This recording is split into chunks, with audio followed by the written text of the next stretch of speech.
دوڑ کیا چیز ہے؟ یہ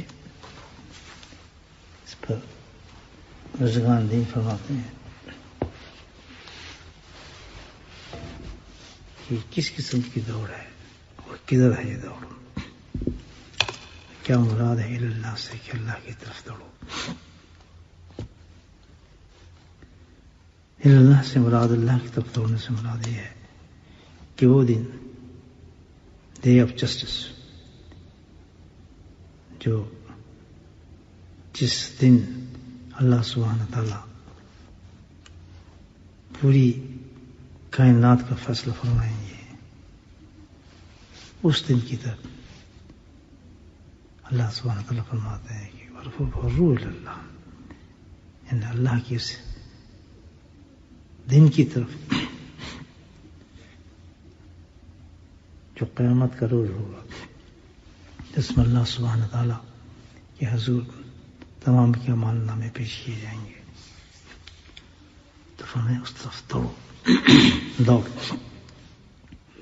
دوڑ سے مراد کیا ہے؟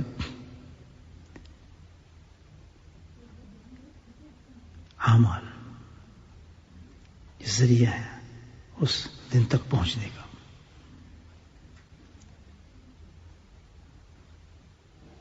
تو چلنے کا سب سے پہلے تو جب انسان موو کرتا ہے تو اس میں آہستہ چلتا ہے، تیز چلتا ہے، اس سے زیادہ تیز چلتا ہے، پھر تیز واک کرتا ہے، اس سے زیادہ تیز دوڑتا ہے، پھر بہت زیادہ تیز دوڑتا ہے، پھر بہت زیادہ تیز دوڑتا ہے۔ کئی پوزیشن دوڑنے کی، چلنے سے شروع ہوتا ہے اور دوڑ کے منازل آ جاتے ہیں۔ تو یہ اللہ کی طرف سے دوڑ ہے، اس سے مراد یہ ہے کہ ایسے اعمال جو اس دن کی طرف تمہیں لے جانے والے ہوں۔ جتنے اچھے اعمال انسان کرے گا اسی کا تیزی کے ساتھ وہ اللہ کی طرف جائے گا۔ اور یاد رکھیں کہ جب دوڑ ہوتی ہے، دوڑ میں کچھ پیچھے رہ جانے والے ہوتے ہیں، کچھ درمیان میں رہ جاتے ہیں، کچھ آگے بڑھ جاتے ہیں، اور کچھ وہ ہوتے ہیں کہ جو فرسٹ کہتے ہیں، فرسٹ ہیں یہ دوڑ کے اندر، سب سے اول نمبر پر ہوتے ہیں دوڑنے میں۔ تو اسی طرح یہ ہے کہ جب انسان ایسے اعمال کرے گا کہ جو اس کو زیادہ دوڑنے والے میں شمار ہو جائے گا، اس میں جتنے اچھے اعمال ہوں گے اتنی اچھی دوڑ ہوگی، حتیٰ کہ یہ اس دوڑ کے اندر جو فرسٹ آئے گا آدمی، فرسٹ آنے والے لوگ ہیں، اول درجے میں لوگ ہوں گے، وہ بڑے اونچے لوگ ہوں گے۔ کیونکہ جب ریس آپ ہوتی ہے، دیکھیں کسی قسم کی ریس دنیا کے اندر ہوتی ہے، سائیکل کی ریس، گھوڑوں کی ریس، تو جو افضل آتا ہے گھوڑا یا آدمی، اس کو انعام ملتا ہی نہیں ملتا۔ فرسٹ آیا بھی اس کو ٹرافی دو، فرسٹ آیا بھی اس کو انعام دو، سرٹیفکیٹ دو، تصویریں آتی ہیں اس کے اخباروں میں، بھئی فرسٹ آیا فرسٹ آیا۔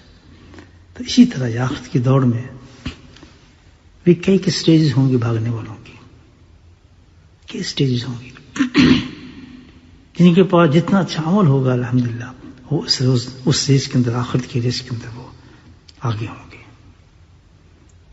تو اتنا پیاری بات ہے کہ ہر مسلمان اگر اس نقطے کو سمجھتا ہے، رول اللہ، ہر مسلمان کو چاہیے کہ وہ سوچے کہ میں فرسٹ کلاس میں ہوں، ریس میں سب سے آگے ہوں، ظاہر ہے زیادہ انعام ملے گا۔ تو نبی کریم صلی اللہ علیہ وسلم حدیث مبارک میں فرماتے ہیں اللہ اکبر کہ سب سے زیادہ جو آگے لوگ ہوں گے، جو فرسٹ آئیں گے اس ریس کے اندر، فروا اللہ کی طرف باقی والے دوڑ میں، جس لوگ فرسٹ آئیں گے، دوڑ چل رہی ہے نا ہماری، یہ ریس کب ختم ہوگی؟ آخر کب ہوگی؟ قیامت کے روز۔ جو قیامت کے روز میں سب سے آگے ہوگا الحمدللہ آدمی، اس کو اللہ سبحانہ تعالیٰ انعام فرمائیں گے جنتوں کے اندر۔ تو نبی کریم صلی اللہ علیہ وسلم نے ارشاد فرمایا کہ سب سے زیادہ جو لوگ آگے ہوں گے ظاہر وہی ہوں گے جن کے پاس وہ عمل ہوگا جس نے اس کو آگے کیا ہوگا، جس نے ان کو آگے بڑھایا ہوگا. عمل ہمیں آگے لے کے جا رہے ہیں نا، عمل کے ذریعے بڑھتے ہیں نا ہم آگے. تو نبی کریم نے ارشاد فرما دیا ہے کہ سب سے آگے جو ہوں گے، فرسٹ جو آئیں گے اس ریس میں، وہ اللہ کا ذکر کرنے والے لوگ اور مرد ہوں اور عورتیں ہوں گی. سبحان اللہ. اور نقطہ آپ نے سمجھا دیا ہمیں کہ اس کی وجہ یہ ہے کہ دیکھیں جب ریس ہوتی ہے نا، اونٹ کی ریس میں ایسا ہوتا ہے، اونٹ کی یا چوکی ریس کرتے ہیں نا، گھوڑوں کی ریس میں سے ریس کرتے ہیں تو یہ ہوتا ہے کہ جو ریس کرنے والا ہوتا ہے نا وہ اپنا وزن بہت ہلکا رکھتا ہے. ہمیشہ جوکی کہتے ہیں اس کو، مجھے نہیں پتا، گھوڑوں کی ریس گھوڑے دوڑاتے ہیں جو لوگ، اس کو انعام تو اس کو بہت ملتا ہے نا. گھوڑے وہ دوڑاتا ہے، اوپر وہ بیٹھا ہوتا ہے. جو اوپر بیٹھا ہوتا ہے نا آدمی، جس طرح عرب کے اندر اونٹوں کو دوڑاتے ہیں تو آدمی بٹھاتے، بچوں کو بٹھا دیتے ہیں کہ جتنا ہلکا اس اونٹ پہ بوجھ ہوگا یا اس گھوڑے پہ جتنا ہلکا بوجھ ہوگا تو ظاہر اتنا ہی آگے بھاگے گا، تیزی سے بھاگے گا. جتنا ہیوی آدمی اس پہ بیٹھے گا ظاہر اس کا بدن اس پہ رکاوٹ ڈالے گا اس کی ریس کے اندر. یہاں سبحان اللہ کے نبی نے کیا فرمایا کہ اس کی وجہ یہ ہے کہ ان جو کیوں فرسٹ آئیں گے ذکر والے، اس لیے فرسٹ آئیں گے کہ ان پہ بوجھ ہلکے ہوں گے. اللہ اکبر، سبحان اللہ سے ان کے بوجھ ہی ہلکے ہوں گے. کیوں؟ بوجھ کے بعد کیا ہے کہ ہمارے کون سے بوجھ ہیں؟ گناہ کہ ذکر کرنے والا ایسے ہیں کہ ان کے گناہ کم ہوتے ہیں، الحمدللہ ان کے بوجھ اترے ہوتے ہیں. ذکر ان کے گناہوں کو دھو دیتا ہے.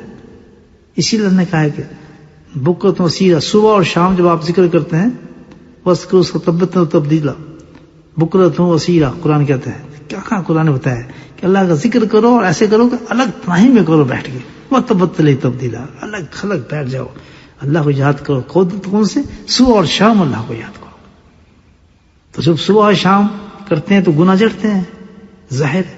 تو اگر شام کو موت آ گئی، دوپہر کو موت آ گئی، صبح اس کے گناہ تو جڑ گئے، ختم ہو گئے. یہ رات کو اس نے ذکر کیا، انہی دنوں میں موت آئے گی، نہ صبح موت آئے گی، دوپہر کو موت آئے گی، شام کو موت آئے گی. اس سے تو آگے پیچھے ہم ہو نہیں سکتے. جب صبح ذکر کیا تو سارے رات کے گناہ جڑ گئے، اور جب شام کو ذکر کیا تو سارے دن کے گناہ جڑ گئے. آج اس وقت موت آنا ہے.